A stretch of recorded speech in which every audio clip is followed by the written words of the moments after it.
লেখাটারে smoothness চোখের আইকনটাকে এই করার জন্য। আর এই একটা গ্লাস বের করলাম না আগে, এইটার ভিতরে মাঝখানে, এই মাঝখানে ফোকাসিং মারলে এটা সম্পূর্ণটা যাবে।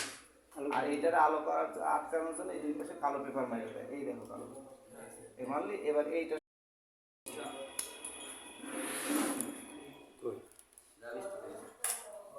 কালার আসতেছে কি না, ওটা তো এখন পুরো যাবে না। আর এই যে ফেটে যায় এগুলো কি উপরে উপরে লেগে গেছে ও গিলাস ফেটে গেলে তো থাকবে আমি দিচ্ছি ঠিক করা গেলে ওইটাও গিলাস টাপ টাপ করেছে না, বোঝা যাচ্ছে কি না ফ্রেমে ফ্রেমে তো এইখানে ক্যামেরা হওয়ার কথা ছিল, এইখানে ক্যামেরা হয়ে গেছে এইখানে।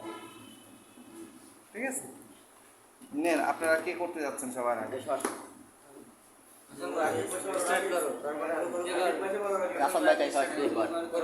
জোর না পারার কোনো বিষয় না এখানে। এটা যে এবার দেখেন, এটাকে আমি এই দিছি, এই এই এই এই এই কাজ শেষ। এবার দেখেন এইখানে আপনি যদি ফাঁকা পান কিনা, ওই যে কোনো জায়গায় ফাঁকা আছে, কোথাও একটার গায়ে একটা লাগছে।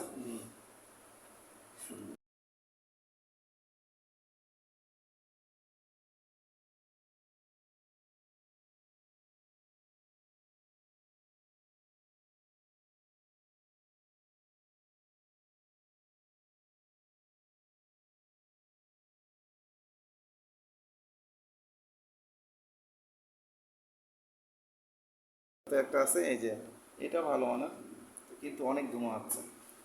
আর এটা যখন গরম হয়ে গেল সাথে সাথে এটারে, এইগুলো তো সাধারণত সোল্ডারিংয়ের এই যে বিটটারে এই করার জন্যে ঘষে ভালো করে এটা মাথাটা সুন্দর করে নিতে হবে।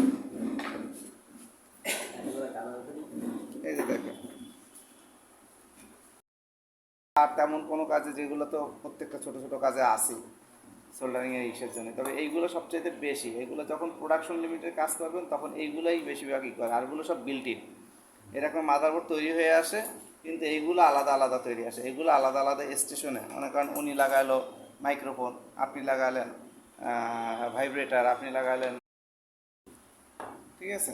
আর এটার মাপও আছে এখানে দেখেন, এগুলো আছে 300, 350, 250, 250 থেকে এর ভিতরে আপনার এটার হিটের পরিমাণটা দেখতে হবে কতটুকুর মধ্যে সে গল, নিজের আন্দাজ। তবে 350, 300-তে এনাফ। এটা এখানে ছোট্ট করে মার্কিং করা আছে। হ্যাঁ, ঠিক আছে।